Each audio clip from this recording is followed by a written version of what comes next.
Hello and welcome to the Every Girl Wins show where every girl wins. This is another episode that I'm bringing to you regarding International Every Girl Wednesday, and our theme is Her Right. It's not a movement, it's my life. And today I have an amazing lady that will be with us and speaking with us regarding, she's our international representative from London.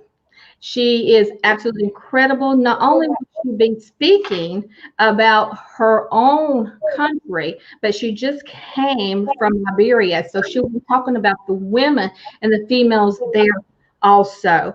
But before I start and introduce her, I want to kind of tell you a little bit about me. Um, my story started when actually I am going to actually put these headsets on because I think I'm actually echoing a little bit. So I'm going to put these on real quick. Okay. I might be the one echoing and not you as Xena. Yeah. Yes. Okay. Can you hear me now? Yeah, very well. Yeah. Okay. Great. Okay. Because I think I'm the one echoing. Do you hear echoing again anymore? No. Okay, great. But I want to tell you a little bit, about my story. I grew up in a rural community of around 700 people, and I became pregnant at the age of 13 years old. And in that community, I was told that I would be nobody, that I would mount to nothing, and that, that I couldn't do anything because I had ruined my life. I had my son when I was 14 years old and went on to marry his father. This is me actually at the age of 13, pregnant with my son here. I went on to marry his father at the age of 14. And like I tell people, I did not know until probably a couple of years ago that I was a child bride. I never knew that. And what I realized that, you know, I have a story like everyone else. Some of the women in the world have, some females have been that child bride. But I went on to have two more children with him by the time that I was 18 years old. And I tell people this is my daughter. If you can see her at the end, I was 15 years old with her in my hands here. She's actually my Christmas baby.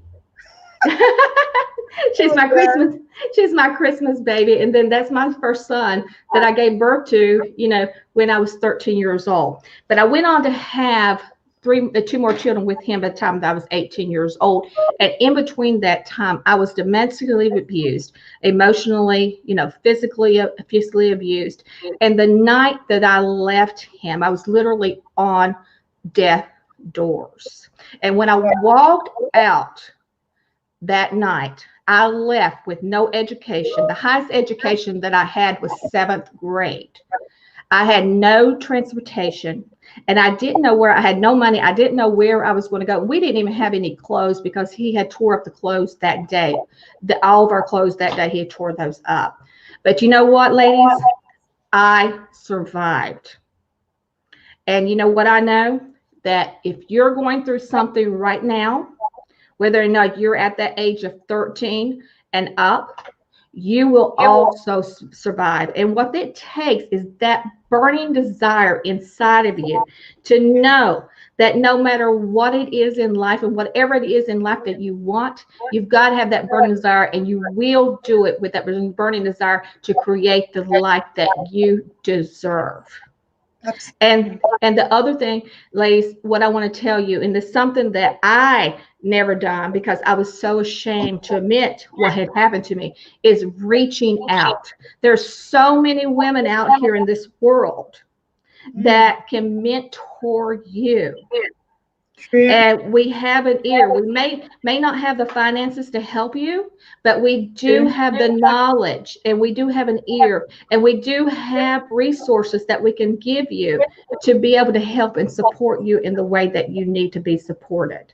But ladies and gentlemen, what I want to say is those people that told me that I would be nobody, and I want you to listen to me right now, for those that right now are listening to this and says, well, she has it made, she's already did it, I can't do it. Well, let me tell you right now, and those people that tell you that you can't or you won't do it, I am a success right now. Am a doctor. I am an international speaker. I am an international award recipient. I am an author of 6 books, and I have had 5 businesses. 2 I still currently own, and 3 that I've built up and sold those businesses. So whatever it is in life that you want, you can go after it, and don't let anybody tell you, no matter what you think that's happening in your life, don't let anybody tell you any different, that you can't. Because let me tell you right now, you can create the dreams of your life and you will be a success. But there's a key to that. There's a burning, you have to have that burning desire to get up every single morning and want that for yourself. Because nobody is going to do it for you except you. They can help you and give you the resources, but there's only one person that's going to do it, and that's you yourself. Get up every morning. But I am so excited to about our guest. She is Apostle Xena Ujima. She is the founder of Face of Joy International Charity in Southeast London, which works in the community to support the less privileged, homeless, elderly, and young people. She continues to make a difference in the world as she is passionate to encourage and motivate lives to be the best God has created them to be. Amen, girl. As a face of joy, she has impacted many lives, young people, and missionaries in the work of God. She has, over the years, experienced rich Christian heritage, bold evangelism, and strong doctoral teachings. Her lifestyle is regarded by many as compelling and supporting people by teaching and preaching the gospel and raising health awareness in deprived areas of the world, such as Rwanda, Uganda, Kenya, India, Philippines, Nigeria, Benin Republic, United States, and Ukraine. And she is our 2021 International Every Girl Wins Day representative from London. Welcome, Xena. How are you? I'm fine. Thank you, Dr. Christine. It's such a great honor to join you here today. I'm so excited with what you have been doing and with Every Girl Win Institute. I feel that it's so timely, it's just a way that I feel every woman, every girl needs to have this opportunity. So I want to say congratulations and well done for the international work that you're doing globally. I truly appreciate you. Thank you so much. And I tell people all the time, I can't do it without women like yourself.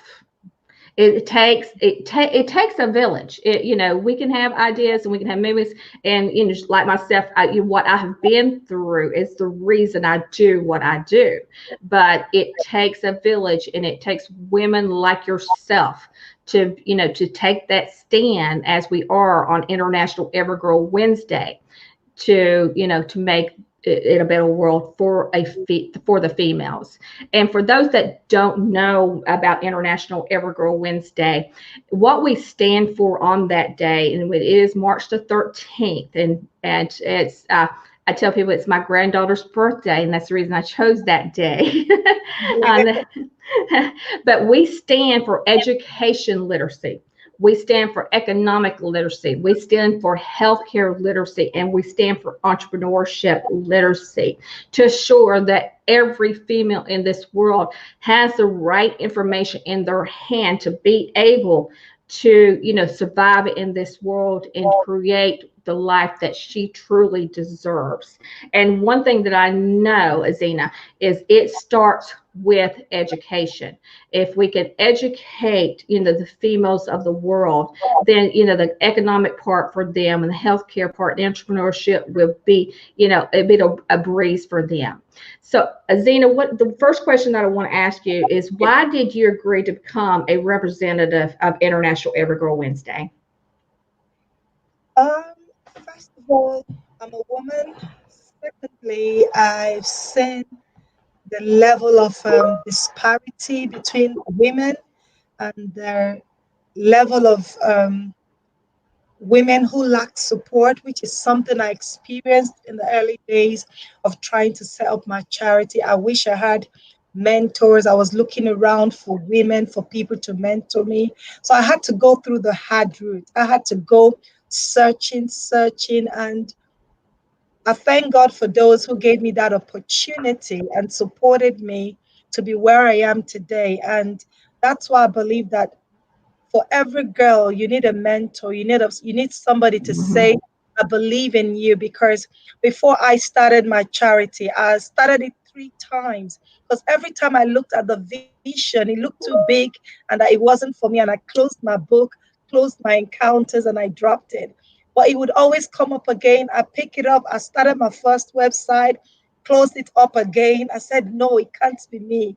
This just can't be me," because everything around me looked as if it wasn't going to be possible. So I feel that if men, every girl has that opportunity, have somebody to say, "Yes, I believe in you.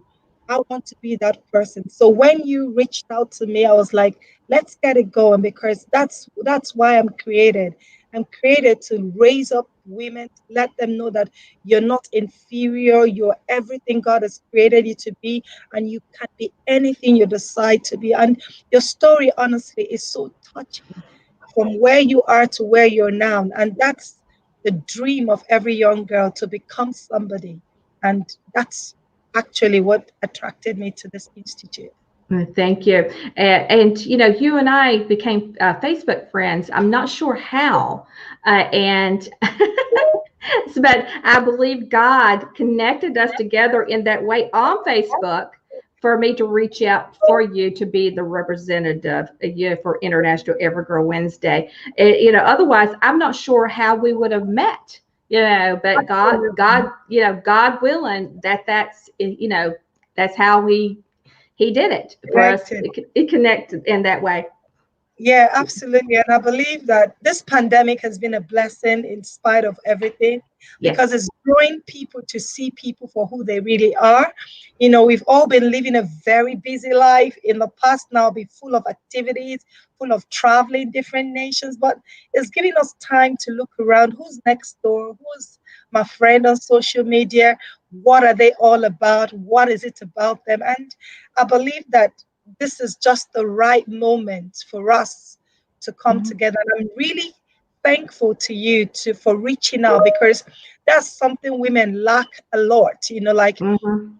find every some women feel intimidated. They feel, I cannot reach out to somebody, not knowing that what you have, I may not have. What I have, you may not have. But if we come together, put our skills and all we have together, and what do we build? We build a strong army of people who are able to push project and do things together. So I really honor your humility, because that's one of the great signs of a leader, someone who reaches out to others and say, "You know what, I like what you're doing, and I want us to work together." So thank Mhm. you so much for that.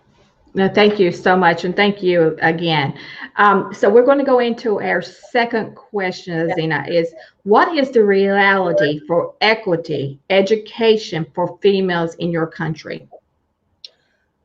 Wow, it would surprise you. I'm in United Kingdom, currently in London, and United Kingdom has a population of 66.6 million. And every day in the UK, women face inequality both at home, at work, in politics, and in public life.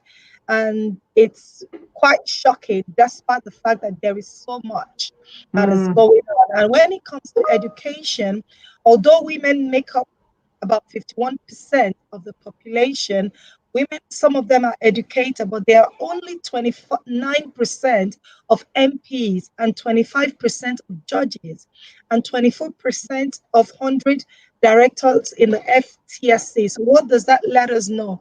That even though women have access to literacy and education, the chance for them to use their skills and their talent continues to be a situation in the UK whereby there is the equity here is not equal. There's less fairness in the area of gender, especially for women.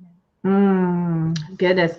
Now, how is that you see affecting your country? Because women are not receiving, females are not receiving the education that they deserve. Because, that's one of the human rights. Our theme is her right, but that is one of the human rights is that everyone has the right to education. How is that affecting your country? When I look at that in England here, when it comes to women's rights in terms of education, when women are not well educated, what now happens is that they go for low paid jobs, Mm-hmm. and a lot of women suffer that. I think I have the statistics from the women inequalities. So working women earn 81 pence for every pound a man earns. And at the current rate, it will be 70 years before the gap closes.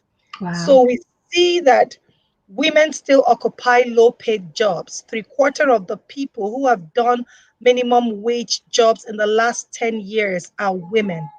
And when we look at women in terms of procreation, because they become mothers, a lot of women want to work. But in terms of being able to have childcare provisions, a lot of women will rather not work. And that is a very big problem. A lot of women would not go back to education because they are raising up their children. The Mm. man would go back to education, but the woman would rather stay back, raise her kids Mm-hmm. before going back to education. And that means that the country we are in UK, it is not equal. Because what happens is that if every woman who is supposed to work or go to school is able to, that means that extra income comes into the family. Yeah. But where the woman is not able to work, she has to live off either the government, the universal credit, or she has to do less hours so her work pattern can work around school runs and raising up the children. So it's like there is less income coming in for the woman, and that is something that needs to stop. Mm-hmm. Yeah, and I totally agree with that. And it's like there sounds like a little bit like the United States when it comes to that. And a lot of women, stop their career or their education to attend to their families. So that sounds like a lot, with America. Now, my other question to you is, how does equity for women affect the economy in your country? Wow, when I was studying and looking into that, they said unleashing women's full potential could add at least 10% or over 180 billion pounds to our GDP by 2030. If all the women that wanted to work did so, that is 2,850 pounds for each and every one of us. That Wow. is very huge. Yes. So we see, like I see myself many times when I'm traveling, the first thing people ask me is, who's looking after the children? Who are you leaving the children for? And I'm like, I didn't have them alone.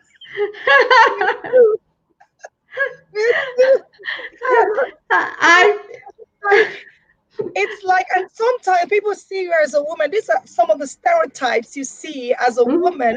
And I'm like, in ministry, the first thing they ask you, is your husband in ministry? It's Yes. like, how does how does he allow you to do these things? And I'm like, we're all equal. Yes, I had It's that question. okay. I had It's that okay. question once. And you And then, keep saying it, and people look at me and they're like, all this thing you're doing, you mean he allows you to do all this? And I'm like, excuse me? Of course, I can do what I want to do. I was Exactly. born to do these things, and I'm doing it because I'm equipped to do these things. So you see that it's had to be maybe because I'm a psychiatric nurse. I've had to do a lot in psychology. I've had to do a lot of CBT training. I've had to counsel people. I've had to study a lot about how people think and how people walk in their minds. And one of the things I did while in UK is bringing health awareness in Mm, terms of mental health. And I'm happy that a lot of churches are catching it.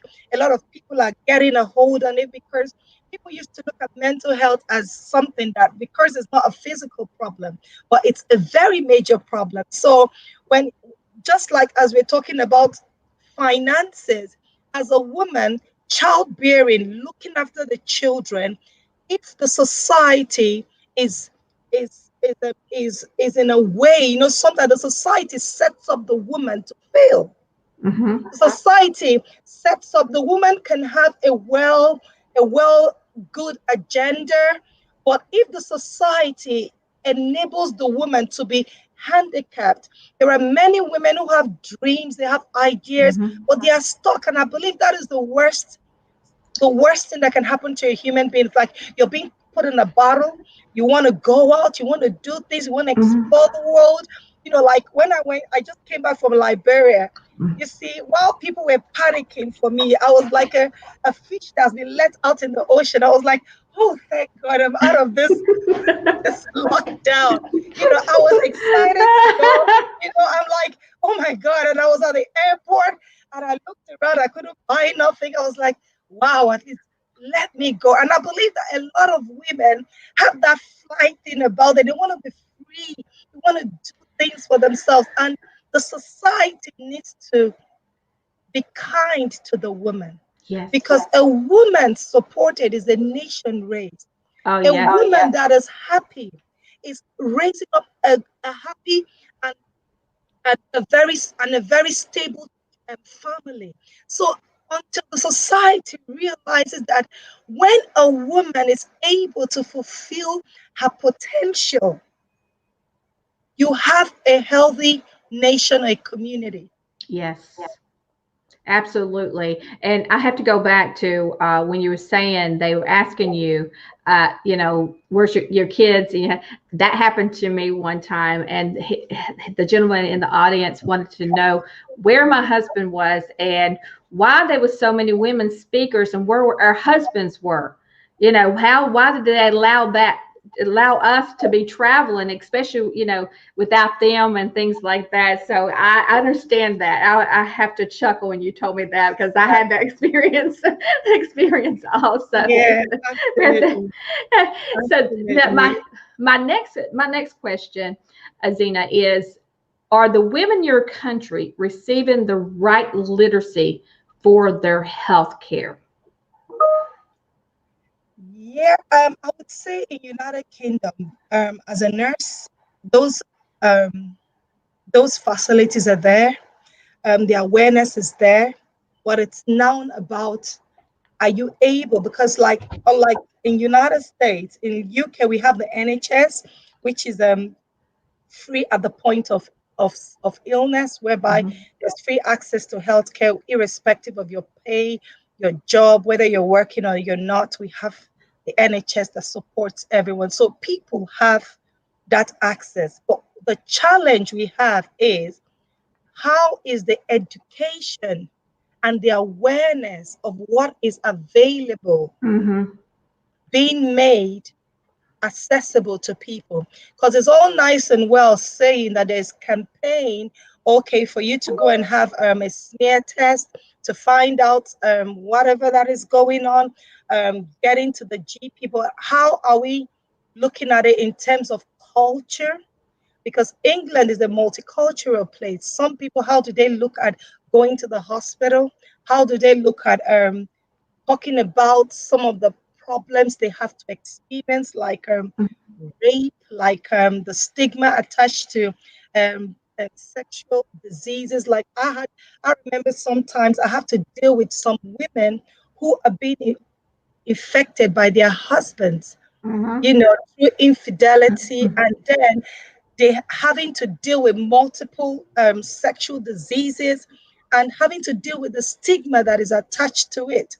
And you have to let them know you need to go to the hospital. You need to get counseling. You need to know the steps you need to take and the taboo that is around it. So, in as much as healthcare is accessible, that same accessibility, how culturally are people able to access it? So Yes. that is where we have that the challenge.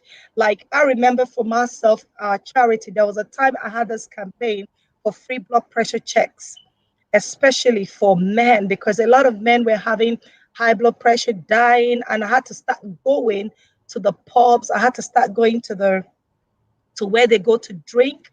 The reason why I had to do that, because the average man will be unwell and would not go to the hospital, but Mm. women would always go to the hospital. So, and we were able to screen, even though United Kingdom is a country that has good health care, we came to realize that the average man would not access Mm. healthcare. Even if he's not well, he takes paracetamol. He doesn't do his blood pressure checks. He doesn't go for his annual checkup because of this macho manly situation. The same thing with domestic violence. Women will not come up to say, you know what, my husband is abusing me. Many times you see women that display their husbands are the ones that experience the worst cases of domestic Mhm. abuse. So we have these issues that are cultural, and that is where I would say we have inaccessibility to Right. help. Yes. Yeah. Zena, I want to take the moment to thank our listeners for listening. And we have Margaret Apolot, excuse me, if I didn't say your last name right. She says, Hallelujah, Amen. And we have Isaac Senta from, he says, excellent. So, we're, our listeners, thank you so much for listening. If you have any comments, put them there. If you have any questions for Zena or myself, put those in there. We will address those, later in the show. But Zena, what I want to talk about now is your trip that you shared a little bit with the other international representatives and myself. So, kind of, share that with us a little bit. Your trip to a trip that you just came on off of. Oh, yeah. Face of Joy International, one of the things we do is that we promote a mission trip to different parts of the world. And this year, one of our the countries that was in our radar was Liberia. I've never been to Liberia, and I'm not from Liberia. Part of the things we do is that when we go on missions, we always hold a crusade. The purpose of the crusade is to bring in people within that community. We also have a medical camp. In the medical camp, we do free blood pressure checks, free diabetes testing, and we also try to visit the local hospitals there and speak to the doctors, the nurses, know the challenges that they are experiencing, and see how we can offer support, help, and advice. I also We also try as much as possible to hold one health awareness topic. I remember when we were in Kenya, I had to deal with drug and alcohol abuse because it was prevalent there. When I went to Uganda, I had to deal with stress management where I had to speak with the women, and we came up with certain stress busters. So when we got to Liberia, I had in mind, I wanted us to go and visit hospitals and give out blood pressure machines. So fortunately, we're able to purchase 10 with the support of our donors worldwide, those who supported our journey. And we got to because normally with Face of Joy, we always go to the places that are less, where people don't really go to. And we went to Grand Bursa. The place we went to, they had not had electricity, and that was where we were led to. And the good thing was that when we got there, the hospital had no single blood pressure machine. Oh, The wow. they had was faulty. And just as we arrived, they were thinking of what were they going to do. The medical director and the doctors that were there, and I came in and I explained, this is who we are, this is what we do globally, and that we have come to donate 3 blood pressure machines. You could see their jaws drop. They were like, "How did you know? We don't have any, and this is a big government hospital." And whilst going to find out, we started seeing people on their beds. The beds are dingy, the place is very unsettled. But the good thing was that immediately the nurses started using their videos of that, started using the blood pressure machines and all that. But what really moved me was when we went to the maternity center, I saw a lot of young girls. Those girls are from the ages of 11, 12, 14, 15. Is that you or me? That's me. Sorry. That's okay. That That's sorry. right. Yeah. So I did see these young girls because we were giving out wristbands and a few gifts that we came with, and they were pregnant, like in second trimester. And I found it very shocking because I could see them shy. I could see them, their face looking to see if they've done something horrible. So I I was really touched because I was like, is it rape? Were they raped, or what's leading to this avalanche of a lot of pregnant girls? Mhm. So having speaking to the health workers, and I asked them, is it a case of rape? They said no, that these girls just don't want to get involved in having any form of health using preventative measures, even though it's available. And when they get pregnant and have these children, some of them have to have reconstructive surgery because the Mm. womb and the uterus is not well developed. And like unlike Europe or America, if it's that's the case, you can have a cesarean and you can have the baby through a cesarean. So they protect and keep your uterus. But in Africa, it's not the same. You are made to have that child. Some of them die in childbirth. Mm. Some of them, after having the baby, they have ruptured uterus. And I was really heartbroken. It was like my heart was torn in shreds. And all this, like I said, comes from no proper knowledge. Like Mhm. when you talk about literacy, people think it's just about giving that information or just having that campaign. Everything learned needs to be understood twice. Right. And the stigma that is attached to family planning, these are barriers that need to be dealt with. So it's a huge work. And fortunately, yesterday I was speaking to another health professional on a broadcast. She's from Liberia, and I said, you know what? We can no longer wait for the government to be the ones to do what needs to be done. The government don't have the power to do all these things. We need to come with our resources. If different charities come together, we put money together, we are able to send equipment, we are able to send train and pay for people to train these young girls on family planning and what to do. We are saving lives because these young girls, they are just going into a higher level of poverty. When Yes. they have these children, they become more vulnerable, and some of them may end up going into prostitution in order to find ways to look up. So it's like a circle that keeps escalating. So when we talk about in Africa, like in Liberia, I know Liberia is still rebuilding because they just came out from the war. But the level at which I saw the young girls there is very appalling, and it really, really touched me. Yeah. My question is, for that, they're saying that there's health care for them, that they just don't take advantage of it. So my thought is this is they're not getting the literacy that they need for health care, for that to be happening in a way that they should. So what is your thoughts of what, as the International Evergirl wins, representative, what do you say should happen to assure that gets into hands of every female in Liberia?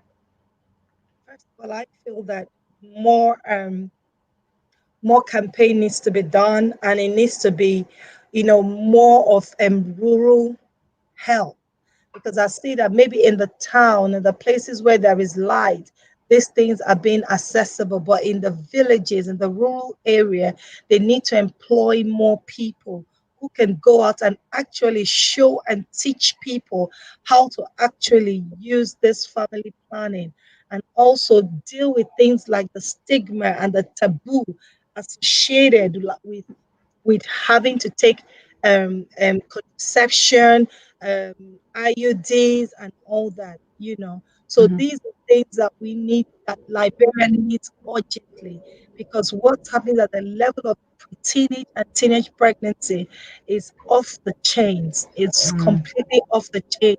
And if people don't begin to deal with this, it's going to become, it's what I saw there looked like a pandemic. It looked like a complete pandemic. So I know that it's a social issue, but it can be dealt with proper awareness and monitoring. You Mm. know, monitoring means that for young girls who have had children at such an early age, number one, you find out were they raped, because some of them would not say, because they don't even know what is rape. Some of Right. them don't even know if a man telling them and forcing himself on them, all under the pretext of love, they need to be educated to know what is a right relationship and what is sex. This Hmm. sex education needs to come in. So I believe that as an Every Girl Win representative, this is something that I will still work further with and work with women and reach out to fellow people worldwide, because it's not just in Liberia. Nigeria has those issues. United Hmm. Kingdom, Yes. where I am, has those issues. We have a lot of, Uh-huh. my daughter is 17. A lot of some of her friends, um, whom she went to normal secondary school with. Some of them some of them have moved in at 16, living with their boyfriends, forgetting about going back to school, and that is how it starts. You know, so Hmm. even in UK here, these campaigns need to go out, because women need to be educated. They need to have what it takes to raise up a family. Yeah, I'm sitting here thinking as the founder and CEO of Evergrow Wins.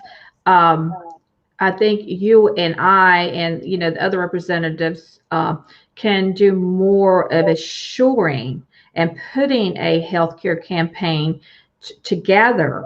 You know, Absolutely. especially to these rural areas and these villages that you know to assure that they have the literacy that they need to be able to get this health care to prevent this. Like you said, it's a pandemic, and it is a pandemic.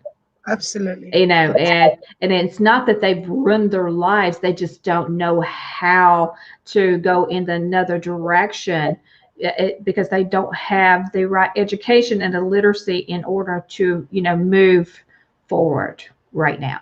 And And you that's. Yeah, you touched a notch there. It's not that they've ruined their lives. And I believe that is very important, because some of you are watching, some of you have children that have gone that way. It doesn't, life gives you so many chances. Mhm, And like Dr. Christine says, you have to be willing to want to mhm, take those new chances. So, whatever life has thrown at you, your life is not ruined. And I believe mhm. it's very important for every woman to hear Right. that your life is not over because of the Mm-mm. circumstances you have found yourself in. Life will give you new chances, but you must be willing to want to take it. Absolutely. I couldn't have said it any better, Zena, myself. But it's up to us to assure these females that think this way, that they're not alone, to reach out to us. But that is something that we are going to work on as International Every Girl Win Day representatives, is assuring that these campaigns can continue on into these countries, these royals, and I'm committed to that. I'm saying it on Facebook Live all over. I'm committed to assuring that this is going to happen with that. So my next question, and thank you for sharing your journey with us through Liberia. And things like that just happen all over the world, but we need to hear it from women like you that's been there on ground, that can tell us exactly what's happening on here. Now I'm going to go back to London, and according to Markham Blog 2020, there are 582 million entrepreneurs in the world, and 252 million are females. In your country, why is it important for females to receive literacy regarding entrepreneurship? It's very important because when you're able to help women into the workplace, women can own businesses by offering them flexible working support with childcare. Big businesses that are led by women would mean that there is a close in the gender gap. So it's very, very important that women get that opportunity.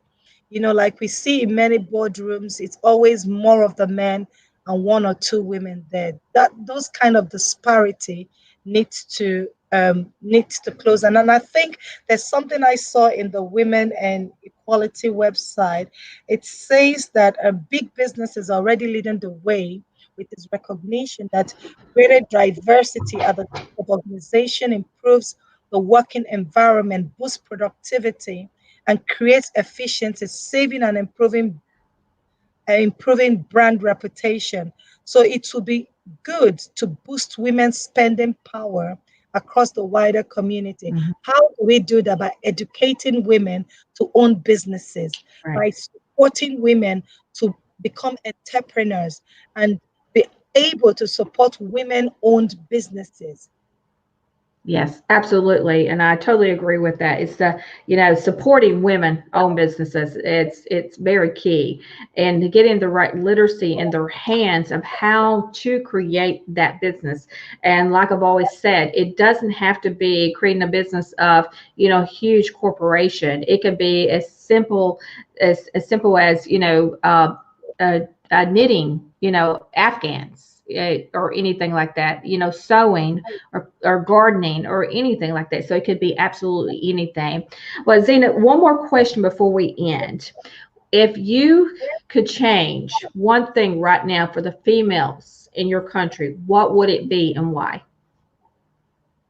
That's a big one. What would I change?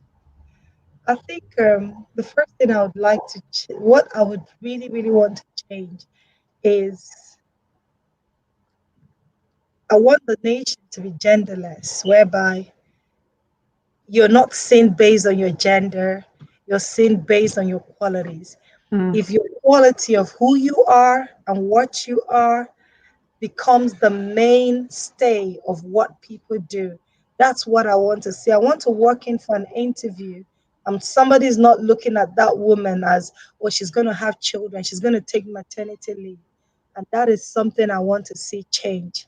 I mm, want to see women more at the helm of affairs, being given the same opportunity that men are being given. And that is absolutely. something I would want to see change. No, absolutely. And, again, thank you so much for taking a stand for us.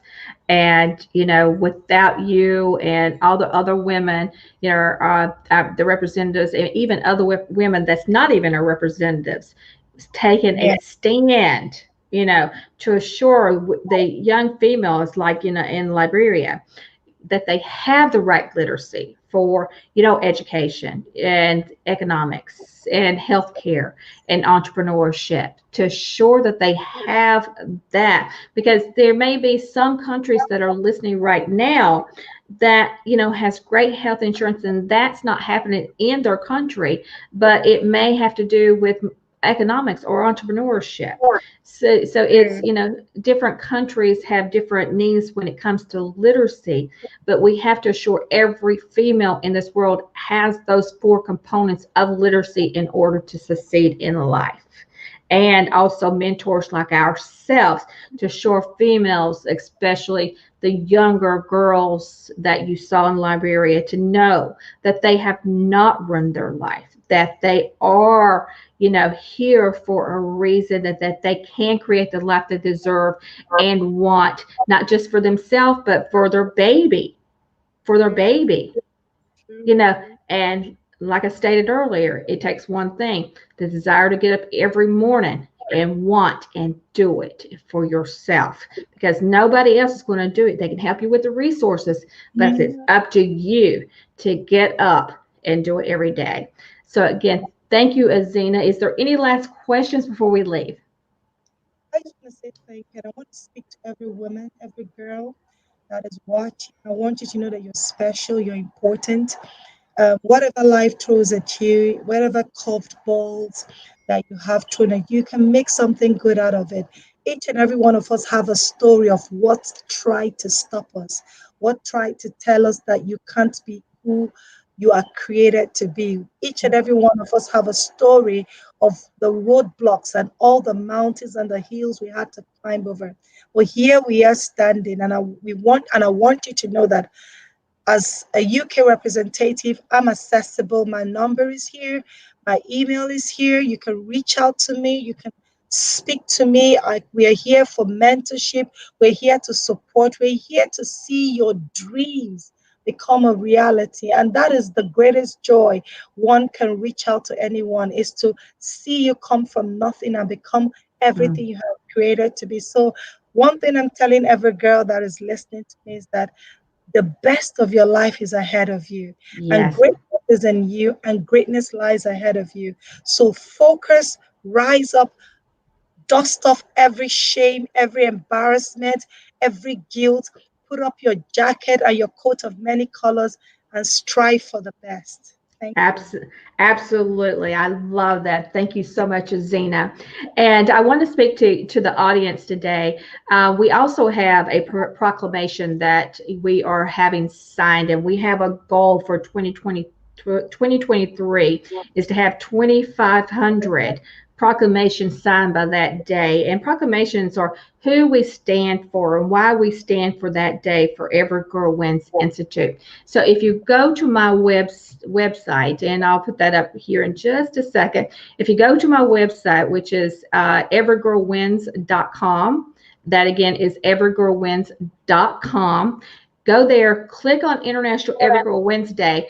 You will see all the representatives for the International Every Girl Wednesday, but also there's proclamation there that you can sign electronically. Now, if you want one that's just the hard copy to sign and send back into me, you can go to info@everygirlwins.com. Again, info@everygirlwins.com. And also, we are looking for representatives all over the world. So if you think or want to be a representative, you can also contact me on that.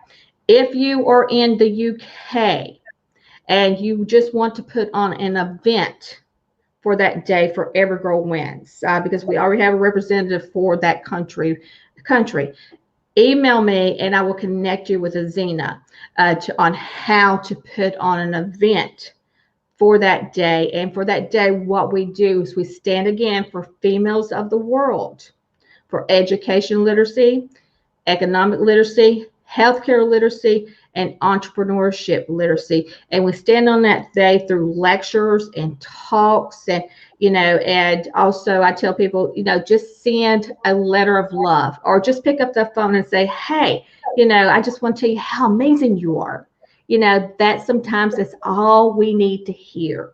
That's all Yes. we need to hear. So again, thank you again, Azina, for Thank everything that you've done.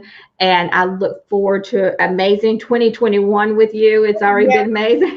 Yeah, nation. Maybe Uganda. We have Uganda, Zambia on the pipeline, and India. So it will be great. Yeah. Yeah, it's going to be amazing. Again, thank everyone again for listening. And tomorrow we have another amazing episode with one of the International Every Girl Wins representative, which is Reverend Dorcas Kavad from Kenya, Africa. So we're very excited to have her on there. Thank you again. Bye.